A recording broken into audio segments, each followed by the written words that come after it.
বসছি বসছি, অত ব্যস্ত হওয়ার কিছু নেই। বাবা তোমাদের ঘরে কি গরম! আসলে ঘরগুলো ছোট ছোট তো, তাই বোধ হয় তোমাদের থেকে থেকে অভ্যেস হয়ে গেছে, বলো দিদি? এসি তো নেই, মনে হচ্ছে এসি নেই। ঠিক তোমার মনের মতন, মানে পূর্ণিমার বাতাস পায় না তো, শুধু অমাবস্যার বাতাসই বইতেছে তোমার ছোট মনে। মানে অনেকদিন তো হলো এসেছো, একটুও তো পরিবর্তন হয়নি, সেই জন্য আর কি। একদমই ঠিক। ঠিক যেমন তোমারও পরিবর্তন হয়নি, আর তুমি 13 বছর আগেও যেমন ছিলে, এখনো তুমি তেমনই আছো, কুচুটে মহিলা। বলছি দিদি, এবার মেয়েকে বিয়ে দাও, একটু আনন্দ করি। আরে আগে দিয়েই দেখো না কি হয়, তারপর না হয়। এটা কি টি-20 ম্যাচ নাকি যে একবার খেলে দেখবো জিতে কিনা, হেরে গেলে আর একবার ভারত হয়ে খেলবো? যত সব।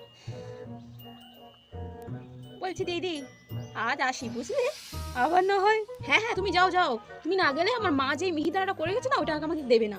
ঠিক আছে, আজকে আমার খাওয়া হবে না। তুমি যাও, তুমি গেলেই তারপর আমার মা ওইটা আমাকে খেতে দেবে।